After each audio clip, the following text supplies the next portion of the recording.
एक लड़की जो दुश्मन जनरल के साथ चाय पीते हुए राज चुरा लेती थी, एक डांसर जो ब्रिटिश कैंप में नाचते नाचते सैन्य रहस्य चुरा लेती थी, एक टूरिस्ट जो पाकिस्तान की गलियों में घूमते हुए युद्ध के नक्शे याद कर लेती थी। ये कोई साधारण औरतें नहीं थी, ये एक भारत की सबसे बहादुर जासूस थी, जिनके नाम शायद ही किसी ने सुने हो, पर जिनकी हिम्मत ने युद्ध के मैदान का रुख ही मोड़ दिया। सवाल ये है, ये महिलाएं अकेले ही दुश्मन के घर में घुसकर उनकी नाक के नीचे से कैसे राज चुरा लेती थी। चलिए मिलते हैं भारत की उन गुमनाम नायिकाओं से जिन्होंने बिना तोप तलवार के जंग जीत ली। मिताली मधुमिता। 1999 की बात है, जब कारगिल की पहाड़ियों पर धमाके हो रहे थे। मिताली मधुमिता ने एक टूरिस्ट का नकाब ओढ़कर पाकिस्तान में एंट्री मारी। उनका काम था दुश्मन की फौजी हरकतों पर नजर रखना। कराची से लेकर इस्लामाबाद तक वो चाय पीने की दुकानों पर बैठकर फौजियों की बातें सुनती, रडार सिस्टम की पोजीशन याद करती और गुप्त तरीके से भारत को खबरें पहुंचाती थी। एक पल की लापरवाही मौत का कारण बन सकती थी, लेकिन मिताली ने कभी हार नहीं मानी। उनकी भेजी गई जानकारियों ने भारतीय सेना को बड़ा फायदा दिलाया और आखिरकार कारगिल वॉर में जीत दिलाने में मदद की। ये कोई फिल्मी कहानी नहीं, बल्कि एक लड़की की हिम्मत की असली मिसाल है। अनीता दीक्षित। 1971 के वॉर के दौरान अनीता दीक्षित पाकिस्तान में एक टीचर बनकर रह रही थी। बाहर से देखने पर वो बिल्कुल मासूम लगती थी, लेकिन असल में वो भारत के लिए जासूसी कर रही थी।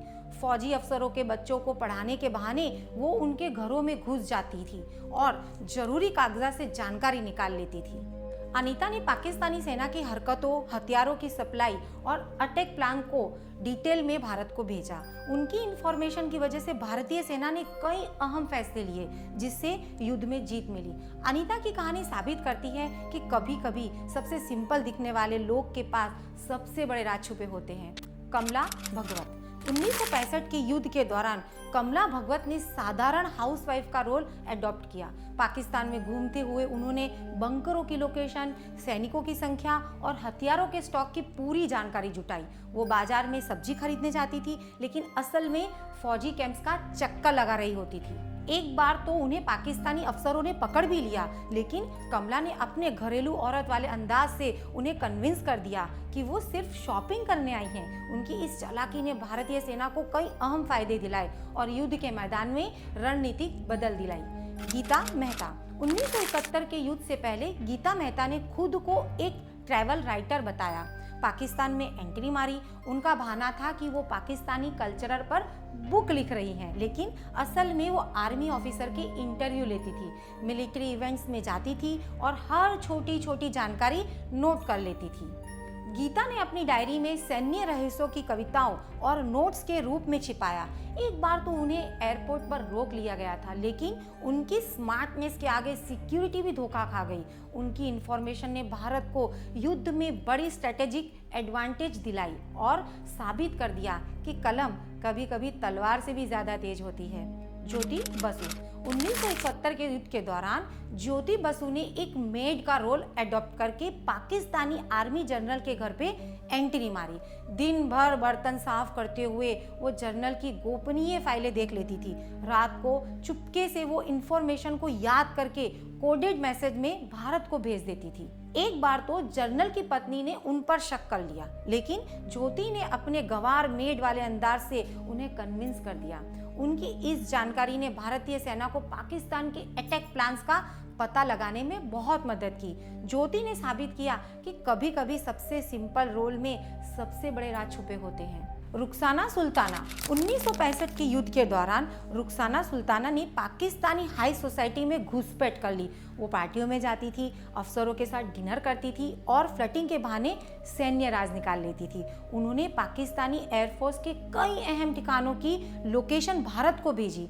एक बार तो एक पाकिस्तानी कर्नल ने उन पर शक कर लिया, लेकिन रुखसाना ने अपनी स्टाइलिश अंदाज और तेज दिमाग से उसे धोखा दे दिया। उनकी इंफॉर्मेशन ने भारतीय एयरफोर्स को पाकिस्तानी एयरबेस पर सटीक हमले करने में बहुत मदद की। रुखसाना ने साबित किया कि ब्यूटी विद ब्रेन्स किसी जंग को जीत सकती है। सोहराबाई।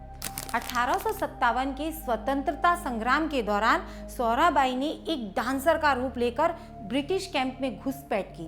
वो अंग्रेज अफसरों के सामने नाचती थी, लेकिन असल में उनकी हर मूवमेंट एक सिग्नल होती थी। नाचते नाचते वो ब्रिटिश सेना की गुप्त योजनाएं, हथियार के ठिकाने और हमले के समय की जानकारी क्रांतिकारियों तक पहुंचा देती थी। एक बार तो एक ब्रिटिश मेजर ने उन पर शक कर लिया, लेकिन सोहराबाई ने अपनी चालाकी से उसे मदहोश कर दिया। उनके द्वारा दी गई जानकारी ने भारतीय क्रांतिकारियों को कई अहम जीत दिलाने में मदद की।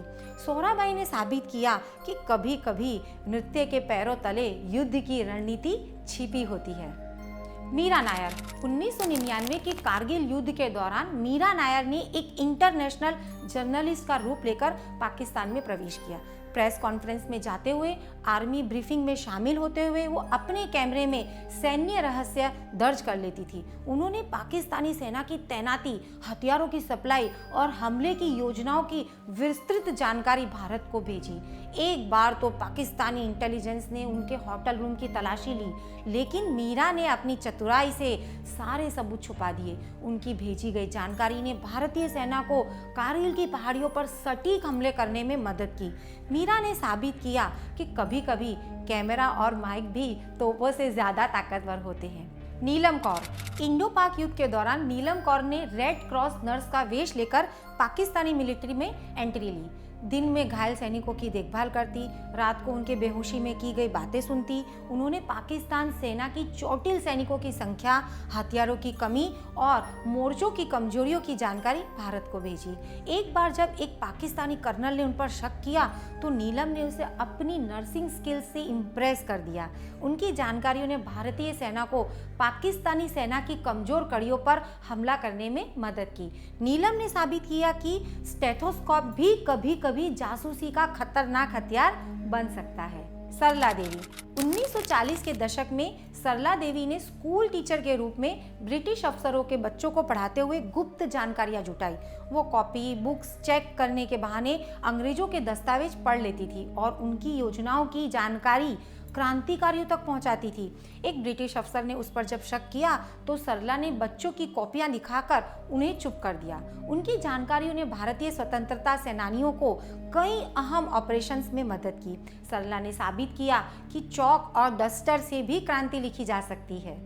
ये कहानियां साबित करती हैं कि भारत की आज़ादी और सुरक्षा के लिए सिर्फ सीमा पर नहीं बल्कि दुश्मन के घर के अंदर भी जंग लड़ी गई। इन महिलाओं ने बिना यूनिफॉर्म के वो काम किए जो कोई सैनिक नहीं कर पाता। आज हम आज़ाद घूमते हैं ना, तो याद रखें इस आज़ादी के पीछे ऐसी ही सैकड़ों गुमनाम सिपाही का खून पसीना है। ये वो बहादुर बेटियां थी जिन्होंने खतरनाक मिशन पर जाते वक्त न कभी डर दिखाया न नाम मांगा। सलाम है ऐसी हर देशभक्त महिला को। जय हिंद।